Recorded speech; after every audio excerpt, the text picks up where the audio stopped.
வணக்கம், நான் டாக்டர் கதிரொலி.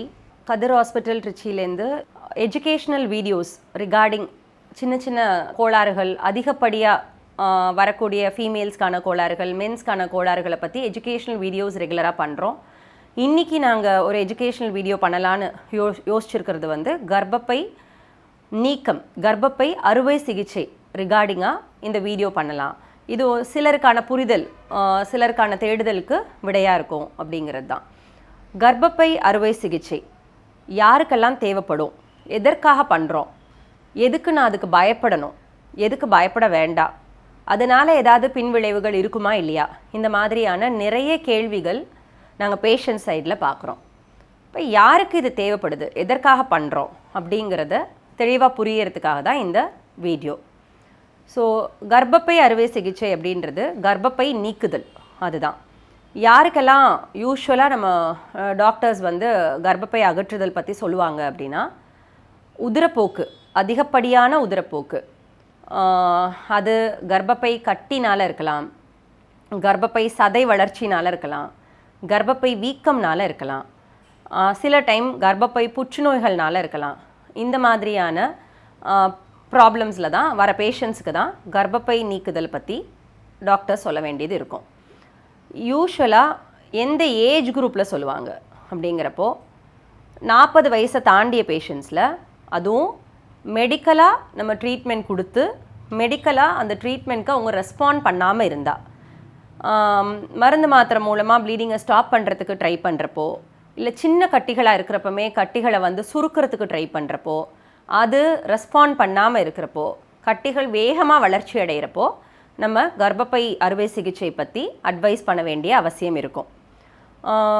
இப்போது கர்ப்பப்பை அறுவை சிகிச்சை அப்படின்னோன்னா முதல்ல பேஷண்ட்ஸ்க்கான பயம் கர்ப்பப்பை அகற்றிட்டா நான் வீக் ஆகிடுவேனா, எனக்கு ஒரு ரொம்ப ஏஜ் ரிலேட்டட் ஃபேக்டர்ஸ் வந்துருமா, எனக்கு கை கால் வலி, இந்த மாதிரியான பிரச்சனைகள் எனக்கு வந்துருமா, இப்படிங்கிறது தான் அதிகப்படியான குவெஸ்டனாக இருக்கும். அப்படி யூஸ்வலாக கர்ப்பப்பைன்ற ஒரு உறுப்பு நமக்கு உதிரம் வரத்துக்கும் கருவை சுமக்கிறதுக்குமான உறுப்பு தான். அது சத்தோட சம்மந்தப்பட்ட உறுப்பு கிடையாது. கர்ப்பப்பை அகற்றுதலால் எந்த ஒரு ஓல்டு ஏஜ் மாதிரியான ஃபேக்டர்ஸு, இல்லைனா பாடி பெயின், இந்த மாதிரியான விஷயங்களுக்கும் கர்ப்பப்பைக்கும் சம்மந்தமே கிடையாது. இந்த கட்டினால் ப்ராப்ளம் இருக்குது, இந்த கட்டி வேகமாக வளருது, இல்லை அதனால் எனக்கு அதிகப்படியான உதிரப்போக்கு இருக்குது, அதனால் நான் அந்த உதிரப்போக்குனால் ரத்த சோகைக்கு போகிறேன், இப்படியான தேவைகள் இருக்கிறப்ப தான் அந்த சர்ஜரி நமக்கு தேவைப்படுது. இப்போ அந்த சர்ஜரி பண்ணுறதுனால சைடு எஃபெக்ட்ஸ் இருக்கானா, சைடு எஃபெக்ட்ஸ் எதுவும் இல்லை. அண்ட் கர்ப்பப்பை எடுக்கிறப்போ ஓவரீஸை எடுக்க வேண்டிய அவசியம் இருக்கா? ஓவரீஸ் ஹார்மோனை சப்ளை பண்ணுற ஆர்கன். நம்ம ஒரு ஃபீமேல்னால் ஈஸ்ட்ரோஜன் அப்படின்னு ஒரு ஹார்மோன் ரொம்ப முக்கியம்.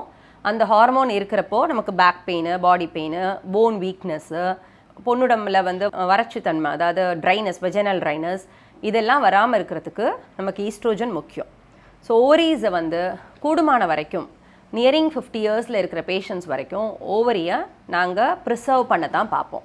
ஓவரியை கண்டிப்பாக எடுக்கிறதுக்கு அவசியம் இருந்தால் ஒழிய, அதாவது முட்டைப்பையில் ஒரு பெரிய கட்டி, இல்லைனா முட்டைப்பையில் புற்றுநோய் கட்டி, இந்த மாதிரி இடங்களில் நம்ம ஓவரியையும் எடுக்க வேண்டிய அவசியம் இருக்கலாம். பட் அதர் தேன் தட், சசை கட்டிகள், ஃபைப்ராய்டு கட்டி, இந்த மாதிரி இடங்களில் நம்ம ஓவரியை எடுக்க வேண்டிய அவசியம் இல்லை.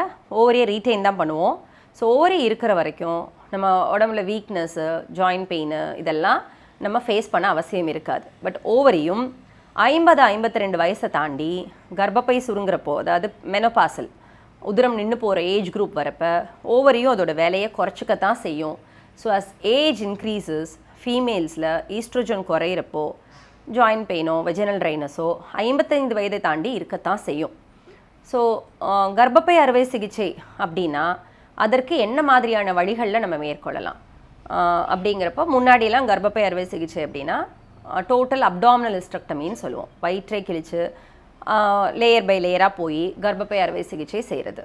பட் இப்போது இங்கே நாங்கள் பண்ணுறதுன்றது laparoscopic, lap assisted vaginal hysterectomy அப்படின்னு சொல்லுவோம். கர்ப்பப்பையை லாப்ரோஸ்கோப் வழியாக, மேல் வழியாக சர்ஜரி முடித்து கர்ப்பப்பை நம்ம பொண்ணுடம் வழியாக ரிமூவ் பண்ணுறது, அது ஒரு வகை. டோட்டலாகவே லாப்ரோஸ்கோப் அசிஸ்டன்ஸே இல்லாமல் நான் டிசென்ட் வெஜினல் ஹிஸ்டெக்டமின்னு சொல்லுவோம். மொத்தமாகவே கர்ப்பப்பையை கீழ் வழியாகவே ரிமூவ் பண்ணுறது ஒரு வகை. அண்ட் வெஜினல் ஹிஸ்டெக்டமி, கர்ப்பப்பை இறக்கம். சில பேருக்கு நிறைய டெலிவரிஸ்க்கு அப்புறம் கர்ப்பப்பை இறக்கம் இருக்கலாம். அந்த மாதிரி கேசஸில் கீழ் வழியாகவே கர்ப்பப்பையை ரிமூவ் பண்ணுறது வெஜினல் ஹிஸ்டெக்டமிஸ். அதை தாண்டி டோட்டல் லேப் ஹிஸ்டெக்டமிஸ் பண்ணுறோம். டோட்டல் லேப் ஹிஸ்டெக்டமினா மொத்த கர்ப்பப்பையுமே லேப்ரோஸ்கோப் வழியாக நம்ம ரிமூவ் பண்ணுறது. ஸோ இந்த மாதிரியான அறுவை சிகிச்சைகள் மேற்கொள்கிறப்போ நமக்கு வலி கம்மி, ப்ளீடிங் கம்மி, ஹாஸ்பிட்டலில் இருக்கக்கூடிய நாட்கள் கம்மி, மேக்ஸிமம் 2 நாட்களில் நார்மல் ஆகிடலாம், தையல் கிடையாது. ஸோ எப்படி வராங்களோ அப்படியே தான் போவாங்க. ஸோ அவங்களோட ரொட்டீன் லைஃப்பை எந்த விதத்துலேயும் இது டிஸ்டர்ப் பண்ணாது. ஸோ கர்ப்பப்பை அறுவை சிகிச்சைனாவே பயந்துக்க தேவை கிடையாது. அவசியம் இருக்கிறப்போ, கண்டிப்பாக அதை மேற்கொள்ள வேண்டிய அவசியம் இருக்கிறப்போ அதை மேற்கொள்கிறது நல்லது. அதற்கு எந்த ஒரு பயமும் தேவையில்லை. ஐ திங்க் யூட்ரஸ் சர்ஜரிஸ் பற்றி ஒரு கிளாரிஃபிகேஷன் இந்த வீடியோனால் கிடச்சிருக்கோன்னு நினைக்கிறேன்.